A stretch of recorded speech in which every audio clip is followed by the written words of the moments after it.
그건 두 번째는 이제 악한 때를 이기는 방법에 대해서 이제 말씀하고 있습니다. 바울은 마지막 때 이 고통의 때가 오는데 이 때를 어떻게 믿음의 싸움으로 이기는가 하는 것을 자기 자신의 간증을 통해서도 말하고 있습니다. 두 가지를 말하고 있는데요. 첫째는 주님이 건져 주심으로 우리는 이길 수가 있다는 겁니다. 바울은 자기 자신이 다른 많은 사도들보다 더 많은 고난을 받고 핍박을 받았다고 그래요. 실제로 그렇거든요. 사도행전이나 이 서신서에 보면은. 그런데 그 핍박이 주로 믿지 않는 이방인들이 아니라 자기와 같이, 과거에 자기와 같이 하나님을 믿는 동족인 유대인들로부터 많은 핍박 고난을 받았어요. 그럼에도 불구하고 그가 고통 때문에 사역을 포기하거나 믿음이 약해지거나 믿음을 포기하지 않고 끝까지 지키게 된 그것을 간증하고 있습니다. 누구에게? 자기 수제자인 디모데에게 그 비결을 말하고 있는 거예요. 바울은 9가지를 통해서 자기가 어떻게 그런 마지막 때의 고난 같은 이런 핍박을 이겼는지를 말하고 있는데, 그걸 통해서 우리도 이 시대의 고난을 이길 수 있는 비밀을 배워서 이기시길 바랍니다. 첫째는 자기 교훈이라 그랬어요. 10절부터 보면은 나의 교훈과 그랬어요. 교훈이라는 것은 하나님의 말씀입니다. 악한 자의 핍박을 받으면서도 그는 그 거짓된 공격을 어떻게 이길 수 있었는가? 하나님의 말씀을 가지고 이겼다는 거예요. 왜? 하나님 말씀만이 분별할 수 있으니까. 거짓된 들, 특별히 이런 유대인들, 종교인들, 율법주의자들이 여러 가지 말로 공격할 때 하나님의 말씀으로 분별하고 그것을 이겼기 때문에 마지막 때 많은 이상한 말들, 거짓말들, 모함하는 말들, 여기 나온 중상모략하는 말을 어떻게 이길 수 있냐? 진리 대신 하나님의 말씀 안에서 이길 수 있기를 바랍니다. 두 번째는 그의 행실이라고 말하고 있죠. 행실은 그야말로 삶이에요. 라이프 스타일. 그런 가운데 다른 사람들은 다 종교적으로 살고 세상적으로 살고 악하게 사는데도 불구하고 자기는 그들을 따라 살지 않고 하나님의 말씀을 알고 있을 뿐더러 그 말씀대로 살아내려고 했다는 거예요. 마지막 때는 하나님의 말씀대로 사는 사람이 살아남을 수 있습니다. 삶을 살아내는 신앙을 지키시길 바랍니다. 세 번째는 의향이라 그랬습니다. 조금 단어가 어렵긴 하죠. 의향은 어떤 목표를 말하는 거예요. 다른 사람들이 다 세상적인 목표, 인간적인 목표, 종교적인 목표를 가지고 산다 할지라도 바울은 오직 하나님 나라를 위한, 주님만을 위한 분명한 단순한 목표로 살았다는 것입니다. 그것은 구원이요, 하나님 나라의 상급을 위해서만 산 거예요. 하나님 나라를 위한, 주님 사명을 위한, 주님 미션을 위해서 하는 목표가 분명히 했기 때문에 자기가 어떤 핍박 어려움이 와도 그게 아무 상관없이 그냥 표대를 향해서 나갈 수가 있었는 것입니다. 네 번째는 믿음이에요. 많은 핍박을 이길 수 있는 중요한 요소 중에 하나가 믿음입니다. 믿음. 하나님이 나의 하나님이 되신다는 믿음을 가져야 되고, 하나님의 어떤 환난 가운데서도 나와 함께 하신다는 믿음이 있으면 이길 수 있어요. 나를 도우시는 나의 아버지가 되신다는 믿음이 있으면 어려움 이길 수가 있습니다. 그 다음에 다섯 번째는 오래 참음입니다. 고난을 끝까지 오래 참는 것이죠. 자, 오래 참는 것을 통해서 믿음을 키워나가는 것입니다. 그래서 환난 고통을 많이 겪은 사람이 믿음이 더 강한 거예요. 그래서 어떤 고난이 있을 때 여러분들 오래 참는 것으로 믿음을 키워나가는 지혜를 가지시기 바랍니다. 네, 여섯 번째는 사랑이에요. 많은 환난 핍박이 있을 때 또 중요한 이기는 요소가 주님의 사랑입니다. 즉 주님이 이런 가운데도 여전히 나를 사랑하고 계신다는 그 믿음이 있으면은 주님의 사랑 때문에 참고 견디고 이길 수가 있습니다. 네. 7번째는 인내입니다. 인내는 끊임없는 고난을 계속적으로 참고 견디는 것을 말하죠. 그러니까 인내가 있어야 신앙을 끝까지 할 수 있고, 인내가 있어야 신앙의 열매를 볼 수가 있습니다. 누가복음 8장 15절에 말씀이 있잖아요. 좋은 밭에 떨어진 씨가 열매를 맺는 것은 인내로 참고 견디기 때문에 열매를 맺는다 그랬어요. 8번째는 박해입니다. 많은 박해가 있었지만 바울이 끝까지 갈 수 있었던 것은 예수님의 말씀을 기억하는 것이죠. 예수님은 나로 인해서 너희가 박해를 받고 미움을 받으면 기뻐하고 기뻐하라. 하늘에서 너희 상이 큼이라 그랬죠. 자기 박해를 받을 때 박해만 생각하면 너무 억울하고 슬퍼서 견디기 어렵죠. 포기하고 싶죠. 신앙을 떠나게 되죠. 그런데 그 박해를 하나님 예수님의 말씀을 생각하면서 이 박해를 통해서 하나님의 하늘의 상급이 크다는 이 말씀을 기억하면은 박해를 감당할 만한 가치가 있는 것입니다. 그래서 박해를 이기는 거예요.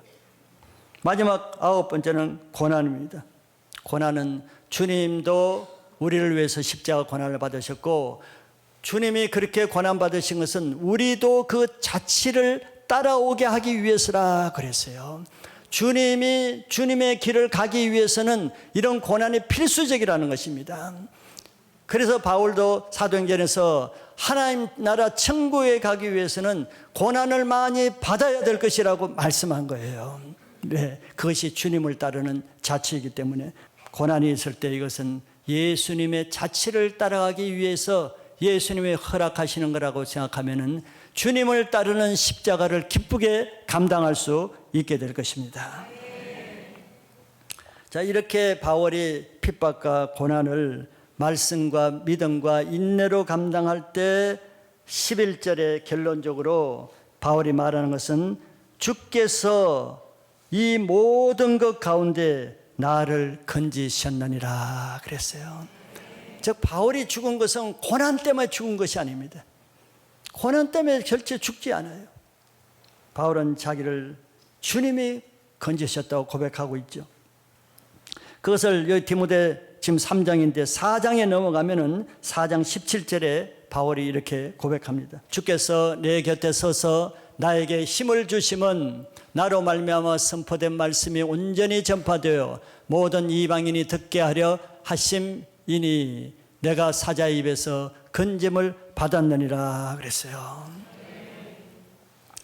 왜 하나님이 바울을 건져줬다 그랬어요? 물론 바울이 착하고 선해서 그런 것도 있겠지만 저게 주된 이유는 나로 말미암아 선포된 말씀이 온전히 전파되어 모든 이방인이 듣게 하려 하심이라 그랬어요.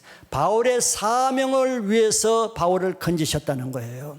즉 바울이 이런 핍박 환난이 있을 때도 자기는 사명을 위해서 살려고 할 때 하나님은 그 핍박으로 인해서 바울을 죽게 하지 않고 하나님의 사명을 위해서 사명 때문에 바울을 건지셨다는 거예요. 하나님이 나는 부족하지만 나를 통해서 하나님의 사명을 이루어야 되기 때문에 하나님이 나를 환난에서 건지신다는 거예요. 그러니까 할만하죠. 그런데 주님을 위해서 사는 한, 주님을 사명을 감당하는 한 내가 어떤 고난이나 핍박이나 어려움 때문에 나를 망하게 두지 않습니다. 하나님의 사명 때문에 나를 사자의 입에서 건지시는 거예요. 바울은 그런 믿음으로 한 것입니다. 마지막 2번째는 이게 오늘 본론인데요. 제목의 본론이죠. 배운 말씀에 대한 확신입니다. 무릇 그리스도 예수 안에서 경건하게 살고자 하는 자는 박해를 받으리라. 왜 칭찬이 아니고 박해가 주어지냐 말이에요. 뭐 좀 이상하잖아요. 그런데 그 밑에 13절에 그 이유를 조금 설명해 놨어요. 그 이유 중에 하나가 악한 사람들과 속이는 자들은 더욱 악하여져서 속이기도 하고 속기도 하나니. 앞에 나왔지만서도 세상이 정상적이라면, 세상에 선한 사람들이 많다면 당연히 경건하게 살고자 하는 자에게는 칭찬이 들어오겠죠. 그런데 반대로 세상은 더 악해지죠. 세상은 더 속이는 사람들이 많아지죠. 그러니 상대적으로 착하게 살고 경건하게 살고자 하는 자는 더 괴로운 거예요.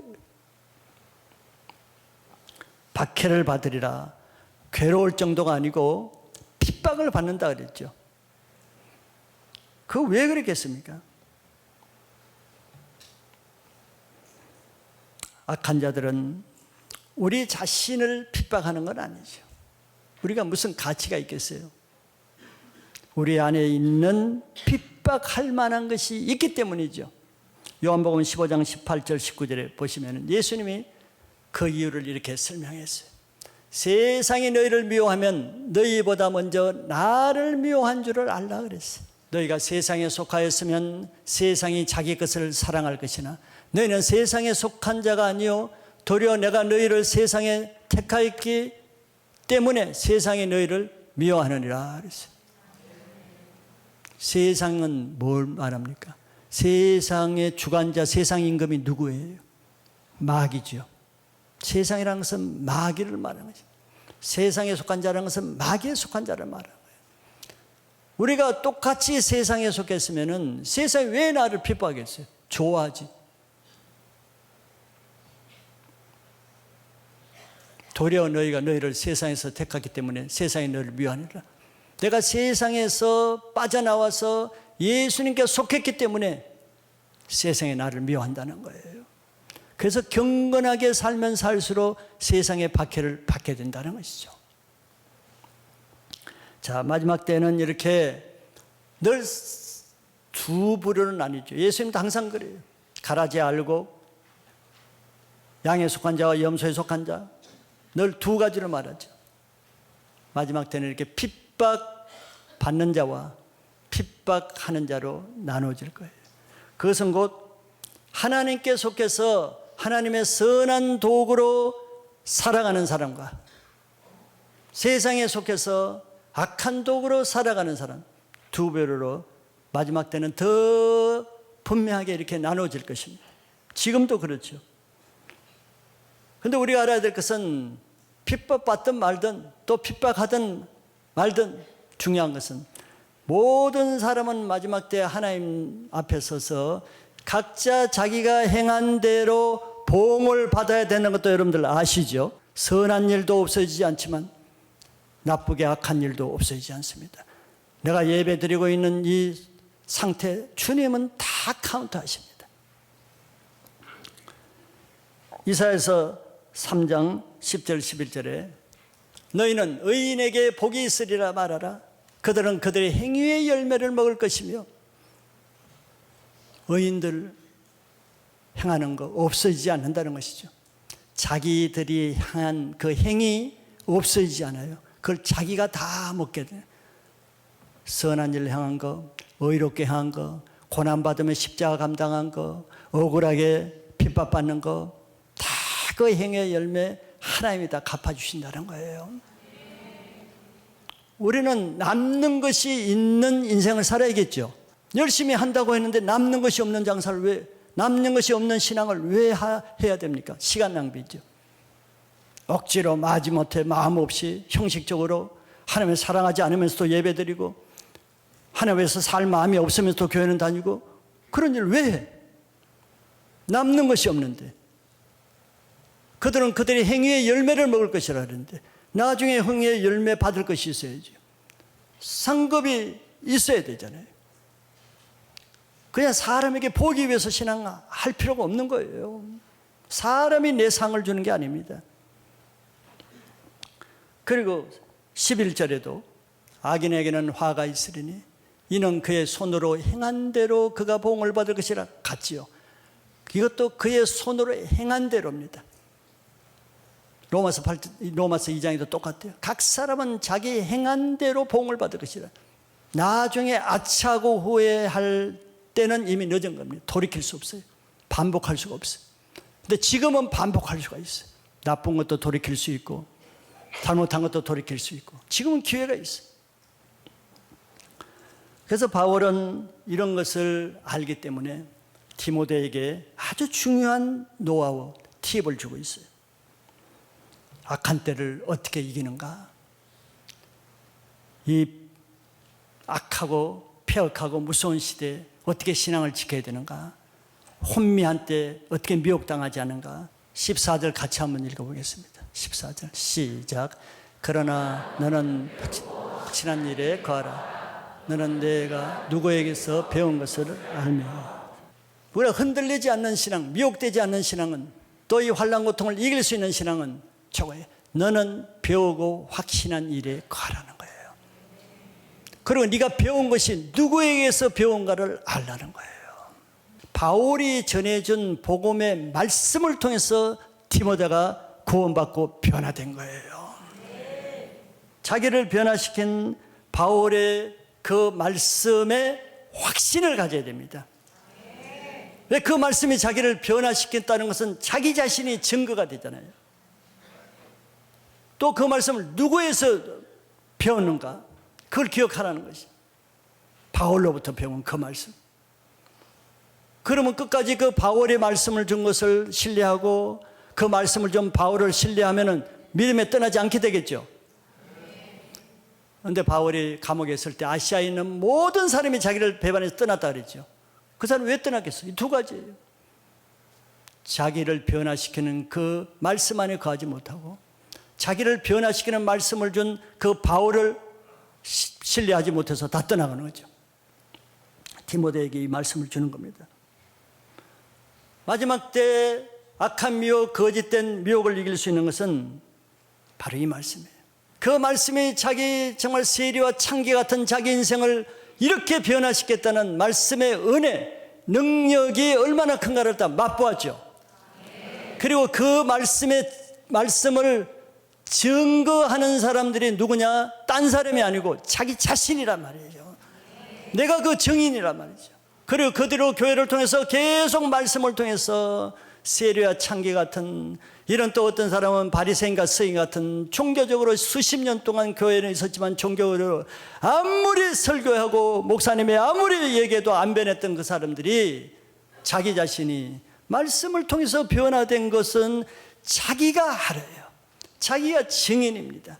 마지막 때 미혹의 영을 이기는 것은 자기를 변화시킨, 지금은 내가 멀리 떨어지고 무시하고 잊어버렸다 할지라도 그 팩트는 없어지질 않아요. 팩트가 없어지겠어요? 사실인데, 가상이 아닌데.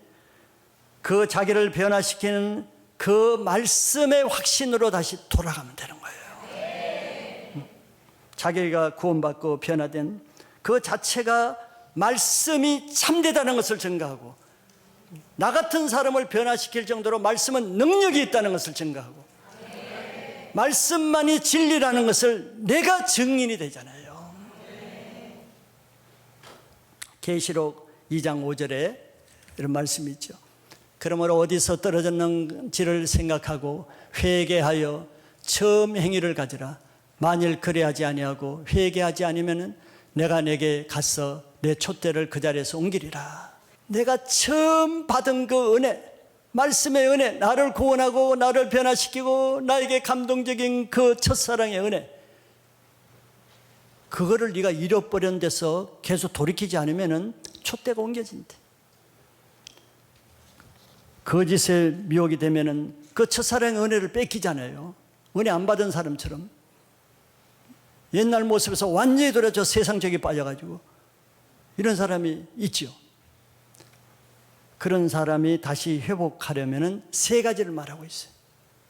첫째, 네가 어디서 떨어졌는가를 먼저 생각해라. 너 언제부터 은혜가 없어졌는지, 언제부터 네가 세상으로 나갔는지, 언제부터 예배는 드리는데 말씀이 안 들리는지, 언제부터 내가 기도가 안 되는지, 언제부터 내 마음에 기쁨이 없고 마음이 세상을 사랑하는 마음으로 가득 찬지, 그걸 찾아야 돼. 무엇 때문에 내가 떨어지는지. 처음에 그렇게 은혜롭게 살던, 기쁨으로 살던, 주님께만 충성하며 살던 내가 어디서 떨어졌는지를 먼저 생각하라는 거예요. 그 원인을 알아야 해결할 수 있으니까. 두 번째는 그것이 알아졌으면은 회개하라는 겁니다. 어떤 죄라도 주님은 회개하면은 아무 문제가 없어요. 모든 죄를 다 용서해 주셔요. 회개는 돌아서는 겁니다. 돌아선다는 것이. 이제 나갔던 데서 다시 주님께로 아버지 집으로 돌아오는 거예요. 돌아오면 모든 것이 풍성하잖아요. 옛 삶으로 다시 행복하게 살 수 있잖아요. 그리고 세 번째는 처음 행위를 가지라는 거예요. 우리가 주님 처음 믿을 때, 처음 은혜 받을 때 어때요? 난 이제 주님만을 위해서 살아야겠다. 다 이런 마음이 있죠. 난 이제 세상 다 필요 없어. 다 TV, 인터넷 다 끊고, 다 뭐 세상 그 CD 다 버리고 주님만을 위해서 살고자 하는 그런 것이 있죠. 그것이 처음 행위잖아요. 처음 행위. 그리고 예배가 기다려지고 기도만 하고 싶고 성경을 읽고 싶고 다른 사람을 전도하고 싶고 이게 처음 행위잖아요. 지금 어떻게 살고 있어요? 그래서 세 번째는 회개는 열매로 증거가 되어요. 회개 열매가 있어야 되는데 그것이 처음 행위를 다시 가지라 그런 거예요. 그런데 회개하지 않으면 촛대를 옮기래요. 우리가 아무리 큰 죄를 지어도 주님은 받아주십니다. 우리를 새롭게 하는 것은 회개고, 회개하면은 그 첫사랑에다가 더 30배, 60배, 100배로 이전보다 더 큰 은혜를 경험하게 되는 거예요. 죄가 더한 곳에 은혜가 더하기 때문에 그렇습니다. 그런데 우리를 죄에서 구원해서 새롭게 하는 근본은 말씀이란 말이에요. 말씀. 이 15절에서 17절은 성경 말씀이 얼마나 중요한가를 말씀하고 있어요. 말씀은, 성경 말씀은 교훈과 책망과 바르게 함과 의로 교육하기에 충분하다 그랬고, 17절에서는 하나님의 사람으로 온전하게 하며 모든 선한 일을 행할 능력을 갖추게 해준대요. 자, 문제는 내가 변하는 것이 문제예요. 그렇죠? 내가 변한 거예요. 하나님이 변했어요? 하나님 말씀이 바뀌었습니까? 교회가 바뀌었어요? 교회 가르치는 내용이 달라졌습니까? 아니죠. 모든 것은 그대로 있어. 말씀도 그대로 있고 그 하나님이 그 하나님이고 나에게 은혜 주신 예수님은 그 예수님이고 그 교회는 그 교회고. 그런데 문제는 내가 바뀐 거예요. 첫사랑에서 떨어지고 변질된 거예요. 말씀은 변하지 않습니다. 자신만 변하지 않으면 하나님의 말씀은 항상 거기 있습니다. 그래서 결국은 말씀으로 돌아오면 내가 회복된다는 얘기예요. 지난 29년 동안 하나님께서는 우리 교회를 통해서 말씀을 통해서 얼마나 많은 사람들이 구원받았습니까? 지금까지도 CSA 때 얼마나 많은 사람들이 구원받습니까? 과거에 세리와 창기같이 살던 사람, 세상적으로 살던 사람, 바리새인과 서기관처럼 종교적으로 사는 사람, 지식만 많은 니고데모 같은 사람, 이런 수많은 사람들이 자기 죄를 회개하고 말씀을 듣고 얼마나 많이 변합니까? 핵심이 뭐예요? 말씀입니다. 말씀. 말씀을 듣지 못하면 아무것도 안 일어나요. 그리고 그런 사람들이 말씀을 듣고 신앙하면서 얼마나 많은 사람을 용서하지 못하고 부모를 용서하지 못하고 남편과 아내가 서로 용서 못했던 이런 상처 쓴뿌리 용서 못하는 이런 영적인 질병, 많은 육신의 이런 불치병 같은 질병들, 상처 쓴뿌리들, 얼마나 많은 사람들이 치유받고 새롭게 되었습니까? 이것은 자기에게 일어난 것이기 때문에 부인할 수가 없잖아요. 여기 그런 걸 안 받은 사람 아무도 없을 거예요. 팩트입니다. 실제예요. 그것이 하나님이 우리를 사랑하신다는 증거고, 그것이 하나님이 나와 함께 한다는 증거인데, 그리고 그 모든 일어난 사실들에 우리 자신이 증인들입니다. 이건 부인할 수가 없는 거예요. 그래서 우리는 이 시대가 아무리 악하고 어려워져도 우리 자신을 이미 변화시킨, 구원받게 하고 치유되게 하는 그 팩트, 그 사실, 그 증거 안에 거해야 됩니다. 그게 말씀의 증거예요. 말씀이 그렇게 하셨으니까. 그래서 그런 믿음만이 마지막 때에 미혹당하지 않고 어떤 말을 들어도 흔들리지 않고 오직 말씀 중심의 신앙으로 마지막 주님 앞에 갈 때까지 말씀 안에 있는 자만 견디고 열매 맺는 삶을 살 수 있다는 것을 믿으시길 바랍니다.